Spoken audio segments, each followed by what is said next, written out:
Hey, welcome to How It's Done, a podcast for curious marketers. I'm Kriste Goad. I'll be your host, and I'm really glad you're here. Hello, curious marketers. I'm stoked about today's podcast because we're doing something a little different. We have an entire panel of guests. 3 powerful and kick-ass women are joining me, and we're going to be talking about FemTech and its recent surge. I cannot wait to dive into this trending topic.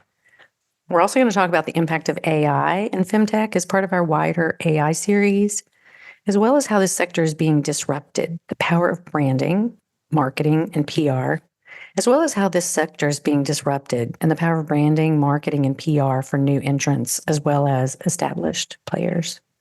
A lot to cover today. Joining me are Leigh Ruggles, an executive healthcare leader with expertise in building commercial organizations to drive business growth and market share. Leigh has a strong background across the entire client lifecycle, from revenue acquisition to retaining and growing market share, with deep expertise in all facets of go-to-market functions. Leigh most recently served as Chief Commercial Officer at Guidewell Venture Group, which is the diversified business arm of Florida Blue. She has also led sales at companies such as OnLife Health, MD Live, and Verizon Mobile Health. Also with us today is Shelly Lanning. Shelly is currently the co-founder and president of Visana Health, a virtual women's medical clinic available in all 50 states, treating dozens of women's health conditions from menstruation to menopause. Shelly has spent more than 2 decades working in healthcare as both an investor and an operator, with a focus on companies that combine an innovative care model, a digital tech-enabled platform, and a topic of significant passion. Our third guest is Margaret Malone. Margaret is a principal at Flare Capital Partners, one of the largest investors dedicated to healthcare technology, partnering with entrepreneurs to improve outcomes and reduce costs. Margaret led the firm's investments in Visana Health, Darby, Docent, Frame, and ViverCare, and supported investments in Rightmove, Inbound Health, Author Health, Eden Health, and Oshi Health. Before joining Flare Capital, Margaret partnered with entrepreneurs and investors to build executive teams at Oxyon Partners. Margaret began her career as a clinical operations consultant with Huron Consulting Group. Welcome to the show, ladies. Thanks for having us. That was a lot because you guys have very impressive resumes. Let's kick things off with Leigh. Can you tell us a little bit about yourself and a little bit about how this topic of FemTech and FemHealth is impacting the healthcare industry? Yeah. So I think myself, you covered it in your beautiful introduction, really sort of owning the go-to-market function in digital health companies. And I really enjoy helping companies grow. And because of that, I've paid a lot of attention to FemTech just because there's so much of it these days. So, one of the things that I think is really cool about FemTech is that the really smart healthcare organizations are aiming their focus at these FemTech companies because they want to make sure that they are being responsive to the people that decide where the healthcare dollars go. And that's really women, right? So I think that people are starting to realize that there's really kind of a renaissance going on in that regard. And I actually, as I was preparing for this podcast, I just saw that just a couple of weeks ago, Blue Cross Massachusetts announced a whole new reproductive healthcare team focused very much on supporting women across their entire life journey. And I thought that was great and a great sign of sort of where FemTech has really made a place for it. And I have to say, you notice that came just a year after Blue Cross of Massachusetts appointed their very first female CEO. So I think she really understands where the healthcare dollars go. So that's one of the reasons I'm excited to watch it. Thanks for having me. Thanks. Probably not a coincidence there then, huh? Shelly, let me ask you, tell us a little bit about yourself and what makes Visana different from other women's health companies. Well, I've spent my entire career working in healthcare as both an operator and as an investor. I have a real passion for early stage where people can take ideas, germinate, find white spaces in the market, and be able to create something that has real value. And by spending time with then building, growing, nurturing the company and getting them to a point of commercialization to where now you're showing is there there. Can you then grow it in a way that then can make money? So I started investing in women's health in 2018. I first made an investment in a spin out from the Mayo Clinic in fetal and maternal medicine. And then in 2020, made an investment that spun out of Weill Cornell Medical and obesity management. And then I made another one in 2021 in fertility. And then when I saw Visana in 2021, I liked that they were looking to be a real clinical model that could address women's health conditions that fell outside of family building. So the complex common conditions, endometriosis, uterine fibroids, chronic pelvic pain, heavy menstrual bleeding. And we ran pilot with a national health plan and enrolled women from all sorts of different conditions. And it was really clear that having a medical model based on evidence-based medicine, whole person care that's heavily coordinated with in-person brick and mortar care can produce superior outcomes and provide a new and innovative model that women haven't been had available to them to date. That is so exciting. I love the evolution, of the story you just told. And it's always so interesting how these different, service models evolve out of existing, you mentioned obesity and evolution. So often it matches what we're doing with our lives, right? You get pregnant or you try to get pregnant and you start focusing on areas that otherwise you just never paid attention to.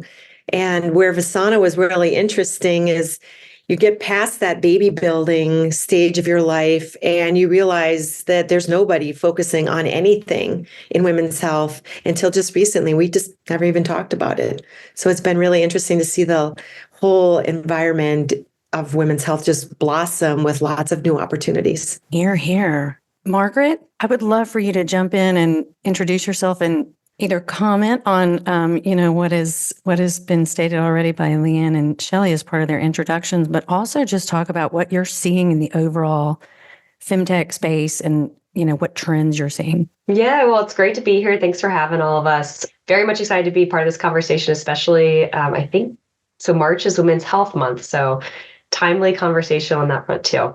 But yeah, I have nice call out, Margaret.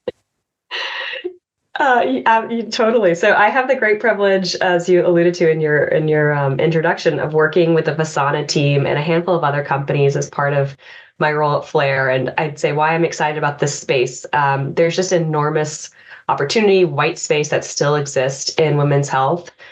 Just about 10% of our portfolio is dedicated to women's health companies. Some of them I'd say that market themselves as women's health companies, and others that are addressing needs or solutions around diseases that disproportionately impact women, which I think continues to be significant opportunity as we think about the funding landscape. Agree with many of the comments that Leanne and Shelly already kind of discussed, but maybe a couple of thoughts just on the funding landscape. So I think we'll get into this in the conversation, but there's certainly some headwinds and tailwinds that I think that impact this space. There's a myriad of obstacles that I'd say FemTech startups are navigating. There is the quote unquote crowded market that exists. I think that is also largely driven because of the kind of misunderstanding or, still kind of early in our understanding around disease progression as well and access. But there's certainly skepticism that still exists around kind of the long-term opportunity here. Are these point solutions solving niche pain points, small population size, and I cringe with all of that. But I think it's also, it's influenced by it being an emerging market in terms of funding. And we've certainly seen funding increase, and I think it's slowed down at times, but I continue to be bullish. And I'm hopeful that, part of the challenge with increasing funding in this space is getting more women into GP seats. And I think the more GPs we can have that are women, women and being able to write large checks into these companies will just give rise to increased funding in this space. So those are just some additional thoughts, and happy to double click on any part of that. I think that's all fascinating. And, your cringe moment of, saying that women and women's health is a small or a niche population, it is cringeworthy. Shelly, I'm curious in the overall, FemTech women's health movement, is this a moment in time or do you think this is here to stay? I don't think the emphasis or the focus on women's health is the moment in time, in that we just have such a lack of information and data. For years, forever, people thought that men equal humanity, that people thought of women as an offshoot of a man. Even our ovaries were thought of as testicles that were landed on the inside, and our uterus was a scrotum that was on the inside. And for many, many, many years, we were not included in clinical trials, and for good reason. Some of the drugs that were used on women in the 60s resulted in deformed babies. And the FDA took a really strong stance to say, let's not have women of childbearing possibility produce or participate. And as a result, there's this whole multi decades where women were not included. So how do drugs impact us? How do disease progression, diagnostic, treatment, outcomes were never measured for women? So now people are paying attention, and I don't believe it will go away, because there's a lot of research, there's a lot of energy. But as it relates to an investment category, I think the jury is still out. People need to show that these are successful businesses that can attract and retain customers, have real outcomes, show that there's a business model around them in order to continue to attract and retain investment dollars. Well, Shelly, the whole clinical trial thing that you brought up is just kind of mind blowing. So yeah, definitely, hope we continue to educate, get more data, turn that corner. But in terms of, your other points about early on in investments and where those are going to go, and the ability of companies to show there's a there and to show the business model, Margaret or Leigh, could you speak to that? Yeah, I'll take it, and then certainly would love Margaret's opinions on it. I saw some people would say that there's a taboo, and actually I think Margaret would agree with that. I would disagree with it, but maybe I'm just so hyped on this space that I think that everybody should be interested in it now. But I think part of the challenge is the disconnect between the founders and the investors, right? So to Shelly's point, women weren't included in clinical trials until really more recently. And I would say the same thing of investors, right? So maybe 12 to 15% of investors are in fact female. Clearly, Margaret and Shelly are two of them, which is one of the reasons I love talking to them. But go ladies. Yeah. So I think, but if you think about it, right, when you're pitching a company, part of what makes a successful pitch is that you have to have a personal understanding of the product, right? So if I'm pitching a FemTech company, but I'm pitching to a male, there's no way he could possibly understand, what that's actually doing. And so given that most investors are male, I think that is part of the reason that there's a lack of funding. I personally think there's a second dynamic at play. And I think that women tend to be more transparent and maybe a little bit more honest. Not that I'm calling men dishonest, but I think that women's style is to be very transparent about what they think and conservative, right? And so in my view, there probably are women who are founders who are going to get funding, and they're probably being very humble about what they think they can do. That being said, I think that investors are frequently used to people who tend to, maybe overstate what they think they can do or be very ambitious about that. And that, unfortunately, is not necessarily a female trait. So I would say both of those probably play into the lack of funding for it, just in my opinion. But Margaret, would you add anything? Yeah, maybe a couple of thoughts. So I think Shelly raises a good point around the business model. And I think what we've seen in women's health is that the ROI for, kind of to date has largely been kind of quote unquote soft ROI, has been more qualitative rather than quantitative. And as specifically as health plans, and I'd say employers look to understand what a 1 year ROI is for their vendors, it's just increasingly difficult when there's just not a lot of data that exists in this market today. So as we think about kind of where the traction has been to date, it has, I think, maternity has kind of led the path in women's health. And I think it's because there's been more clarity around that hard ROI. There's a pregnancy, there are outcomes associated with that pregnancy, there are costs associated with that pregnancy. And that's very, not easy, but it is easier to quantify than perhaps, conditions that may be more longitudinal in nature and just require more time. But I do think startups, and I'll pick on Visana. I think they've done a really excellent job of crafting that hard ROI story at such an early stage. But I think, you're seeing there's kind of a phase approach. Companies and buyers will focus on access to start. And then once they have access solved, it'll shift towards outcomes and cost. And ultimately, I think the companies that can show signals of, movement around cost, outcomes, quality, and access, and experience too, I think are going to be the ones that win. And I do tend to agree with, or disagree, I should say, with Leigh and the taboo and stigma in this market. I do think that there are still communities, populations, pockets of people that, we're still, trying to, kind of remove the taboo and speak louder about, women's health conditions that affect women. It's interesting. Like, I think Viagra was something that everyone knew about at like the age of, I don't even know, but very young age. But the concept of like menopause, I don't think I first learned about it until like the actual, term and what it meant until much later in life. And so I think that, we're still battling that. And especially as you think about kind of the diversity of the US, there are certainly geographies that, are still light years behind where maybe more progressive communities are. Well, as someone who is familiar with the menopause stage, I'm going to just comment that is a huge market because it's word of mouth mostly at this point. Woman to woman experiencing all that comes with that and the challenges on getting relief. What doctor do you go to? What do you, how do you address it? Oh, you go to this clinic. Oh, you get this. Oh, you get this supplement. I just think there's so much opportunity in that space and, people don't talk about it. That's just my 2 cents. But can I ask you to dive in on something a little deeper? You said, Margaret, about access. Do you mean when you talk about access in the context that you talked about it in terms of, funding and business model, are you talking about access to specific services? For the most part, yes. So, you can look at like behavioral health, for example. There's such a lack of, behavioral health providers that exist today. For so much time, the market was focused on just increasing access to, evidence-based, better, or not even evidence-based, but truly just like services to solve and help kind of, be a Band-Aid for the needs of their employees, for their members.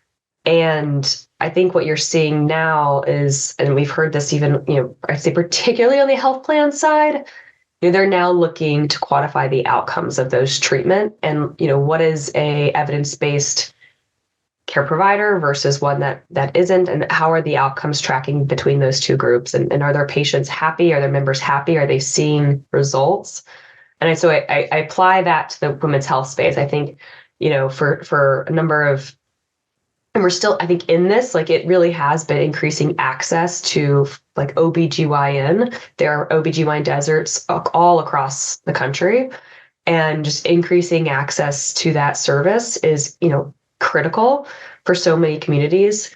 But once we've kind of solved the access gap, it's going to then be, how do we make sure that the access that we're providing is high quality and showing, noticeable clinical outcomes and saving costs for the healthcare system? Thank you. That was really helpful to understand what you meant specifically by that.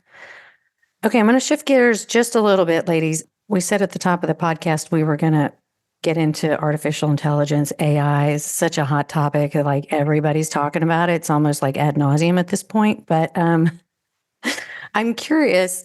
I'd love to get your take on this.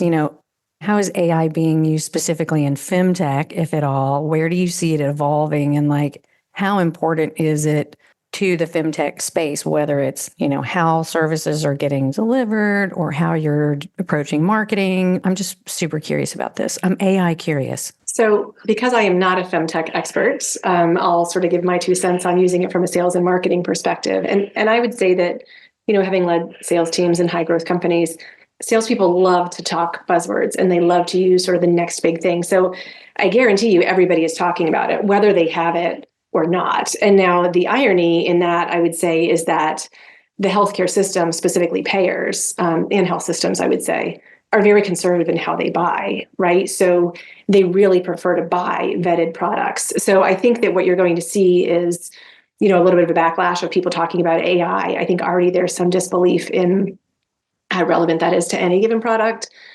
And I would also say that there is AI out there already, right? Natural language processing has been around for some time. So it's just AI by a different word. And I think people have to use it very carefully and very intentionally in order to get into the healthcare system. I mean, in the healthcare system, that's a little scary, right? I don't want Alexa piping up and asking how my, breast cancer is or whatever, right? So people are going to be very cautious about it, I think, as much as it sounds fun and exciting. But that's just from a sales perspective. So Shelly or Margaret, I don't know if you guys would want to comment on, its relevance to the FemTech world. I definitely feel like the use of AI has changed dramatically in the last year. 1 year ago, almost to this month, I went to an LP meeting for a health fund, and the expert there was from Microsoft, and he was talking about AI and how it wasn't perfectly accessible by young firms, and no one would expect it to be. And he is, without a doubt, a leader in the entire industry/world on the topic. And yet, every conference you go to now, even the early stage companies that don't even have a customer will say that they're using AI. The important part that I would take away is to make sure that whatever stage you are in your business model, you're thinking through the critical drivers of outcome to demonstrate what you have in your business model, whether it be engagement, enrollment, patient satisfaction, outcomes, clinical improvement, the ability to capture, report, and synthesize that data to show real savings, real outcomes. That's what ultimately really matters when you're selling. So how you get there is debatable. Maybe you can use AI to help improve automated outreach for your members or your patients. That might be a really good example, but the ability to capture and have the data and have the forethought to think through what's going to be needed down the road. So you're thinking 18 months ahead of where you are today in order to prepare for that ability. That's what I think is ultimately the most important aspect and use of data in any healthcare company. Yeah, and I can chime in too. What excites me about AI in women's health is because we're still so far behind in terms of data and research, just how AI can be used as a tool to accelerate that. And I think of AI really, an analog for me is like electricity. Electricity changed the way in which society functioned. And I think of AI similarly. So I really do think it's going to change the way that, how tasks are performed, how operations are completed, and it'll kind of permeate all aspects of what we do, including, building companies, including delivering care, particularly virtually, and the opportunity to help automate some of kind of the mundane tasks that need to occur to deliver that care appropriately. Like that's where I think the AI use case can be quite impactful. And it's cool to see, as a consumer, like using apps like Flow and seeing kind of where that data is, one being used, and then the insights that are surfaced because of that. It's just, it's interesting. And especially for a market where there is taboo and there are unknowns, and to the earlier point around, menopause, it's largely you learn through what you hear from women that have gone through it or friends that have gone through it. Versus what if you had, kind of a guide, kind of like what you have, today there's a handful of apps on the market today, Ovia, what to expect, Flow, that help guide you through pregnancy. Like, we're still early in, some of those consumer-driven solutions to help women kind of navigate other parts of the healthcare journey.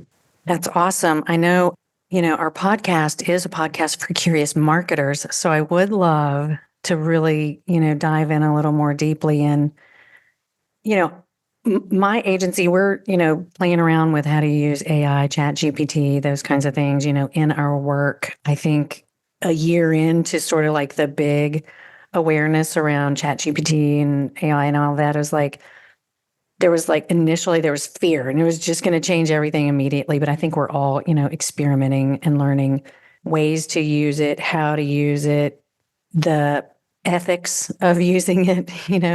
But from a marketing perspective, I'm super curious about marketing dollars. And maybe we'll start with you, Leanne.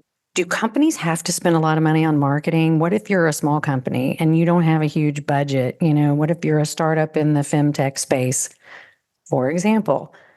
How do you think about that? How do decisions get made about when and where to spend marketing dollars?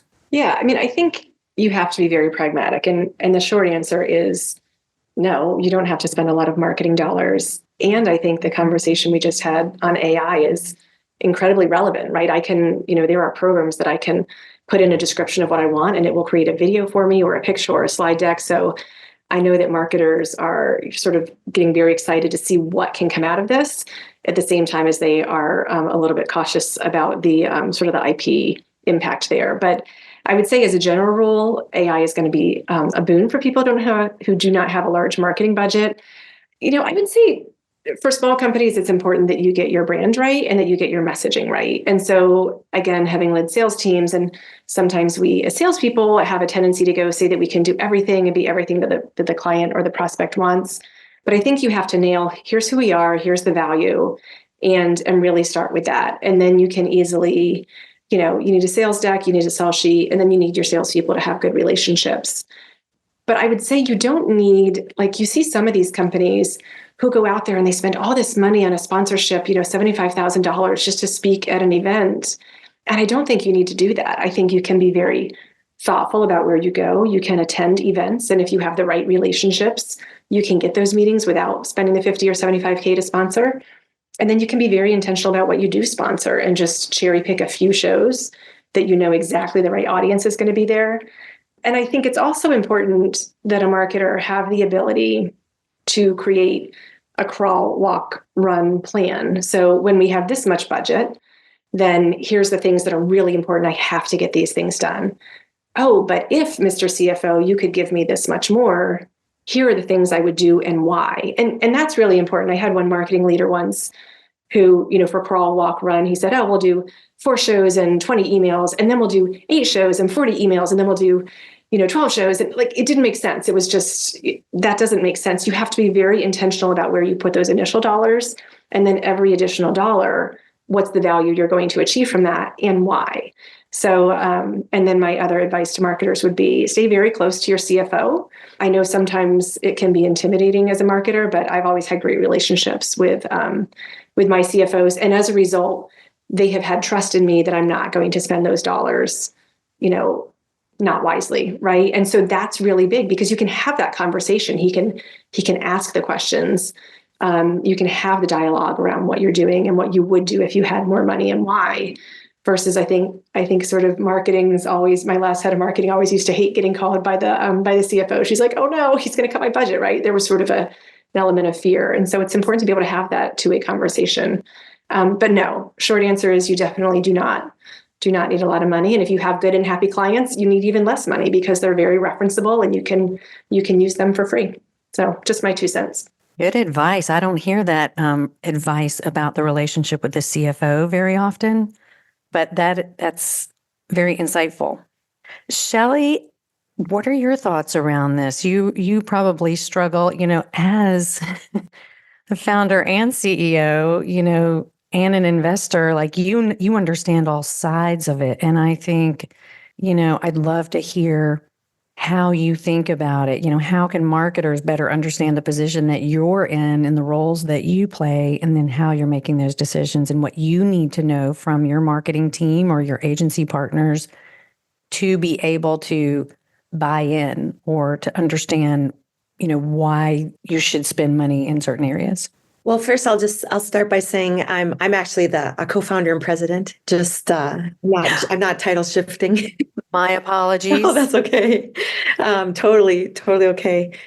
I think as an early stage company, I have envy over all that Leanne just said. So we don't have a real strong team budget that's already been built out. We when you're launching, you sometimes need to have time on task before you can ask for references from customers, et cetera. So it's my real belief is to get out and talk to as many people as you can, be a social butterfly at every single conference. And frankly, it's really hard to know. Sometimes, was that conference valuable? I don't know. I was never there before. And it's too early to say what type of return I'm going to get. So I try to be really busy in just coming up to the selling season, the start of the selling season, travel a lot, go to as many conferences, get as many speaking positions as you can that I don't pay for, and make sure that you have relevant content and information that the conference cares about. And it's the old-fashioned feet on the street method for an early stage company.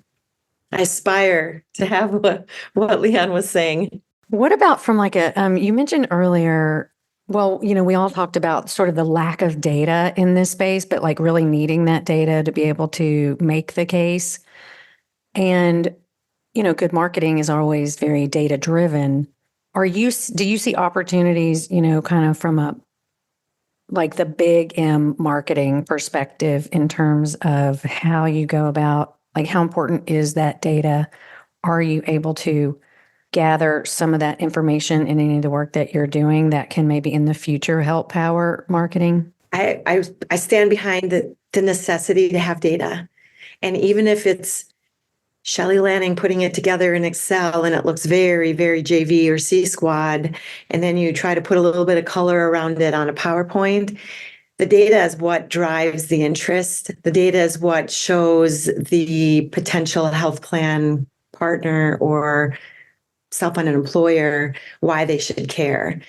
I do really want to repeat that I aspire to have what Leanne has, because it surely does make for more efficiencies in your team when you have someone who's thinking every minute of their day, how to market it, how to make that brand, how to make that message, how to make it look good so that you feel like you know what you're doing and that the data tells a story that feels really enjoyable to read and to hear about.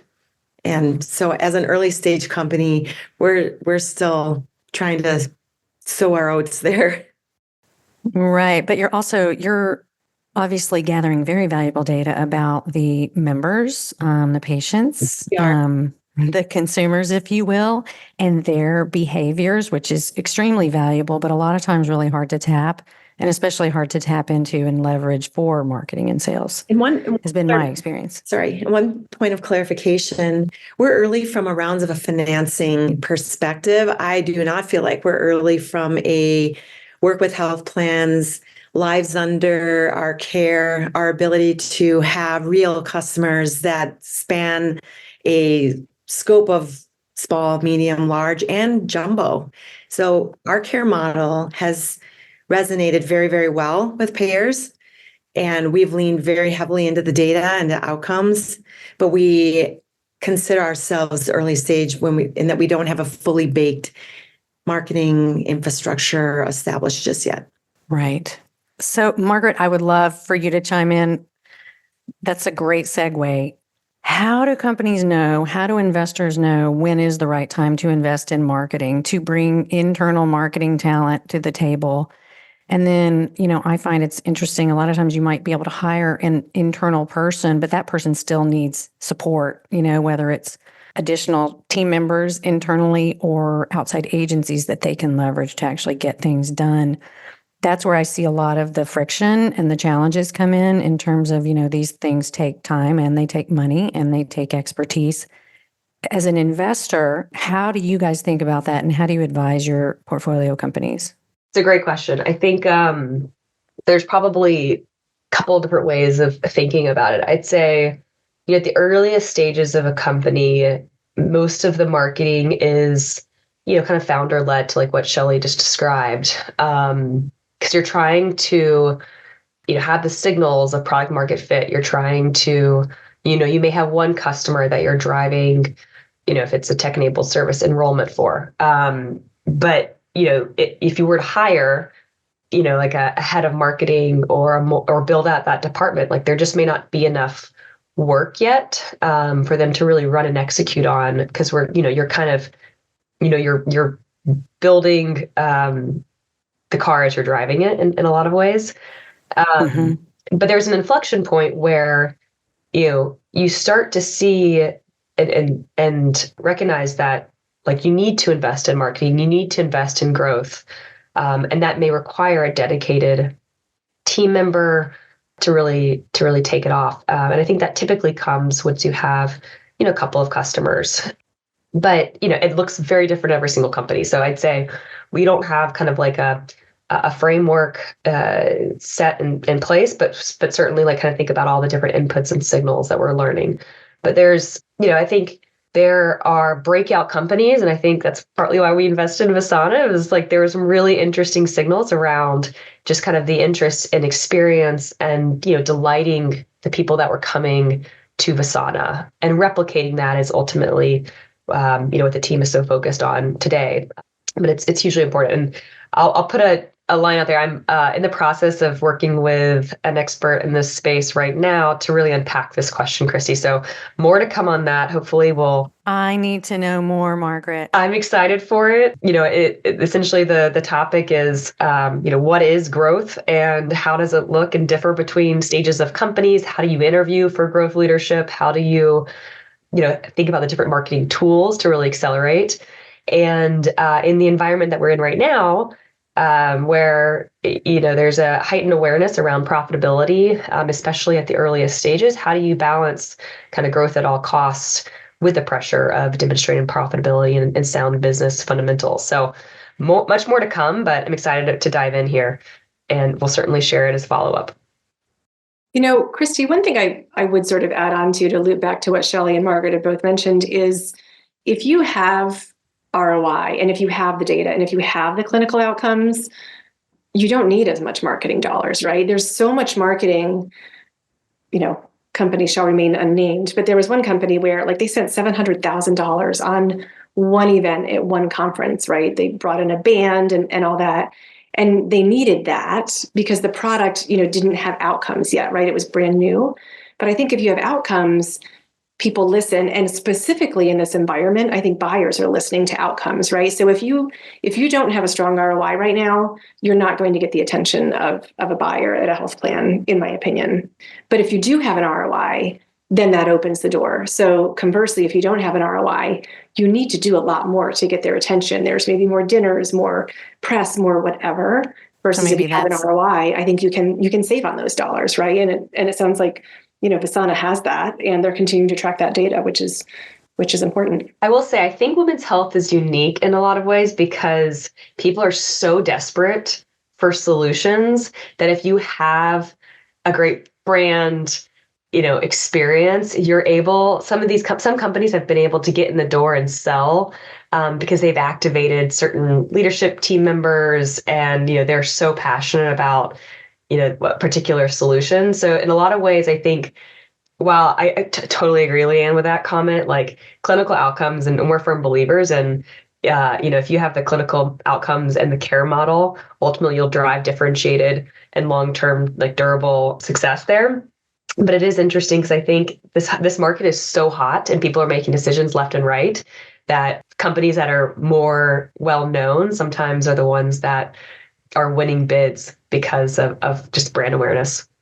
And TBD how long that lasts. So I think I get back to my earlier questions around access, outcomes, costs. So initially we're still in this access phase, but I'm an investor in the outcomes and costs. So I think the market will eventually get to now let's start to compare outcomes and costs with these different vendors and ultimately pick on outcomes. Yeah, well, as someone who lives in the marketing, branding, PR space, I'm obviously a big believer in it, and a big believer in the power of your brand and your brand story, and an amazing brand experience, afforded at the level which you can afford it.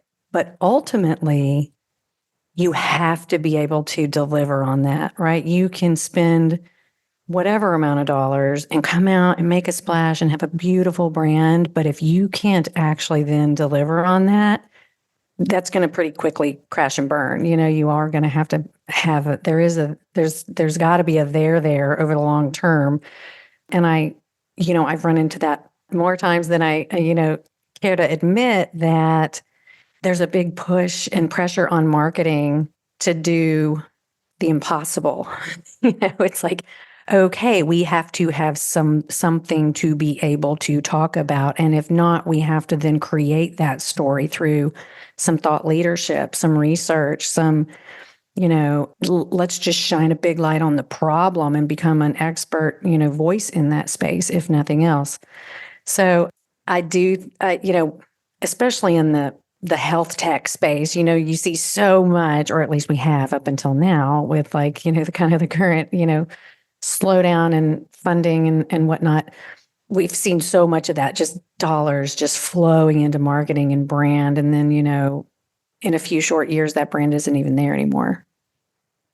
Okay, so speaking of larger, I want to be sure that we cover, there's a really important question I want to pose to you ladies, and that is, what are some of the larger societal implications of FemTech? Destigmatizing conversations around promoting inclusivity in healthcare. You mentioned earlier, Shelly, the just awareness, data, clinical trials. I would love it if you each would share your thoughts on that in terms of the FemTech space. What I would say is, so some of the largest conditions or the largest cost drivers in American healthcare, conditions that impact men and women at fairly the same rate, but have completely different everythings. And there's so many of them that we just don't know that much about. So the biggest impact that FemTech or companies can have would be figuring out more around all the aspects that drive these large costs up. So cardiovascular, stroke, Alzheimer's, being able to take diabetes, very different between men and women. So taking really large segments of the population that have these conditions and being able to continue to study. And that can be a benefit by pharmaceutical companies and by digital health companies, health systems, payers. We can all acknowledge that we need more. We need more information, more clinical trials working together. So I feel like there's a whole positive momentum being generated by just learning more about what we don't know. I think there are other implications as well, right? There's a whole body of conversation around, keeping women in the workforce longer. And I'll just use a personal example. There was a point where I was going through breast cancer and I was in chemo, so I didn't have much hair. So I was wearing a wig, and chemotherapy also throws you into menopause, right? So not only am I wearing a wig, but I'm having hot flashes, and we're in the lobby of a very, very large 5-state plan, getting ready to call on this client. And I can tell you, if we weren't meeting with women and I was walking up there sweating and it doesn't make you comfortable, it doesn't make you feel like you can be successful. And so the ability to have, the support that you need to not feel that way, like, again, the CEO of the Blue Cross Massachusetts plan, I mean, if you know her, she's awesome and she's out there. And like one of her big quotes was, "Hey, as a 52-year-old woman, I am drowning in perimenopausal symptoms." Like, you never hear other CEOs come out with that, but Sarah can do that because she's Sarah. So I think that there are a lot of societal implications for women in sort of giving them more opportunities, which, as we've talked about, then begets more opportunities, to Margaret's point, getting more GPs and that type of thing. So I think that there are many more societal implications beyond just the clinical implications. Just my 2 cents. Margaret, do you have any thoughts on larger societal implications? I won't repeat. It's okay if you don't. Yeah, I won't repeat what Shelly and Leigh have shared, but I think that the more investment, the more awareness, like there will be profound impacts, like across every element of society. Research, I think, like, Biden's big push on maternal health and some of the research initiatives in place today, like, have had impacts already. And I'm hopeful that will continue and we'll see progress there. But it's really kind of a call to action. And, I think we're still kind of early in that phase, in that journey. Okay, awesome. Hey, Leanne, you've successfully sold 2 companies. What is that like, and how can one do it successfully? Yeah, I actually, it's interesting how well this lines up with our topic. So, earlier we talked about how investors, women tend to be more humble, right? They tend to be more honest. They tend to say, here's what I think my product can do versus overstating it. So I think that hurts them sometimes from getting investment. But I would say conversely, in selling companies, I've had the opportunity in my roles both to be on the side that is pitching and defending my pipeline to those that were looking at acquiring my firm, as well as the one interviewing the heads of sales who were presenting their pipeline to me. And I actually think that one of the things that helped me, and I think that one of the things that helps women is the ability to really know their stuff and really be honest. Like women, in my opinion, are less likely to put something in their pipeline that they can't really defend because they like to know everything and have all bases covered. Versus, I think sometimes, people who have done a lot of deals and, men who have done this a few times, they like just throwing numbers out there. And I think that's expected. So I actually think that, knowing your data really well, knowing your pipeline really well, and being very honest about it really helps get you the valuation that you're expecting versus throwing out a number there that's 20% higher than anything that could be backed up. And then you're not getting the valuation you want because they see through it. So those are my thoughts. Margaret, you probably have stuff to add because you're on the other end of the conversation. Yeah, maybe I'll just add, I think your point around data is super important. And I think, for early stage founders, entrepreneurs, the more you can incorporate data, quantitative metrics, outcomes, referencing TAM, referencing hard revenue numbers, and leading with the business case, I think you'll be successful in those conversations with investors. But certainly, I think storytelling is a critical part of kind of building a company and refining that. So working with somebody, and a great marketer can help you on that front too. I'm a big fan of storytelling. Shelly, anything to add there? Use examples from the kitchen and the garage that are super easy for anybody to be able to follow along and track. I tend to use sports, but find something in your storytelling and it goes a long way. That's great advice. What do you mean your kitchen or your garage? Can you give me an example there?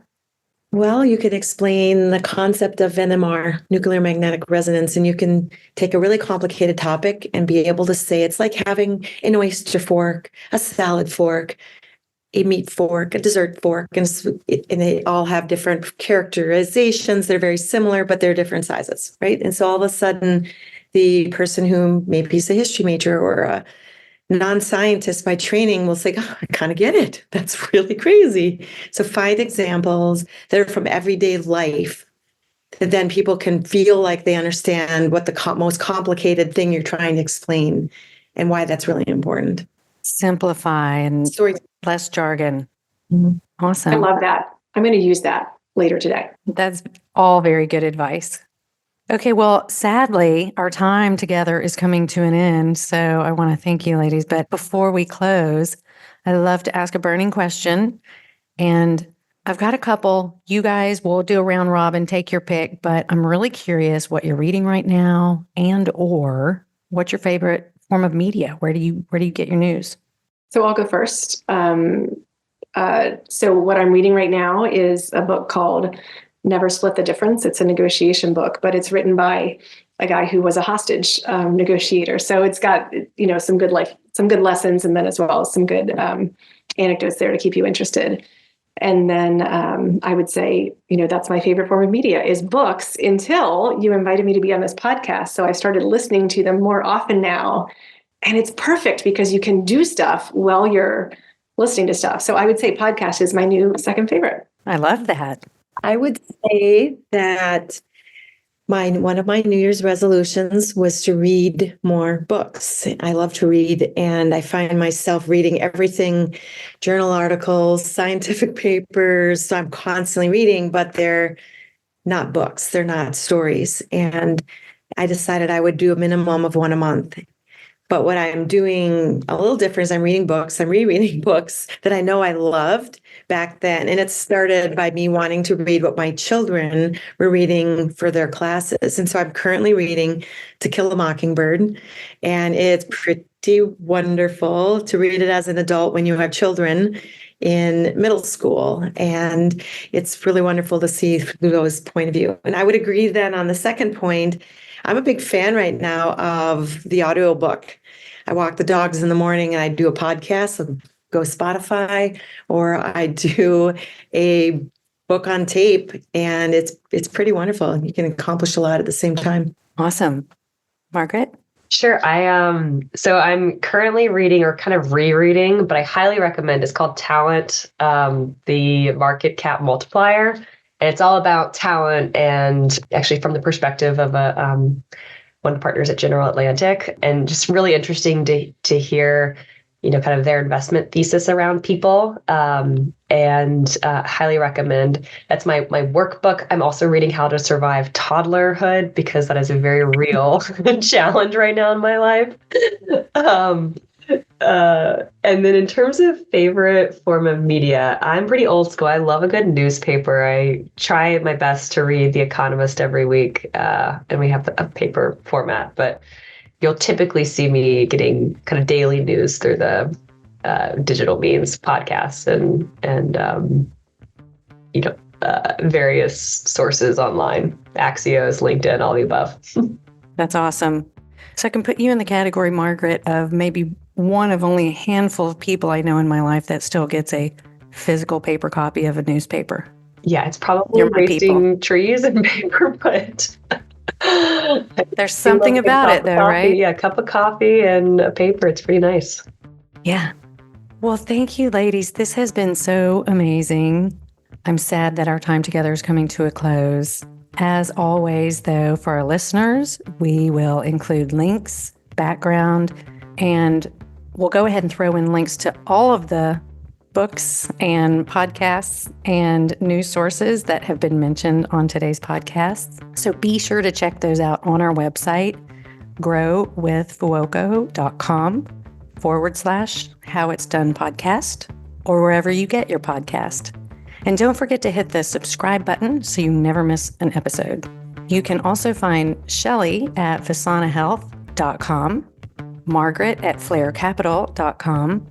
Again, my guests today have been Leigh Ruggles, Shelly Lanning, and Margaret Malone. I have loved this panel and this first ever panel podcast on how it's done. Thank you so much, ladies. Thank you. Thank you. That's it for now. Thanks so much for listening. We're looking forward to keeping great conversations coming your way as we grow this podcast. There's even more great content from our conversations on our blog. Be sure to check it out at growwithfuoco.com. That's Grow with Fuoco, FUOCO.com.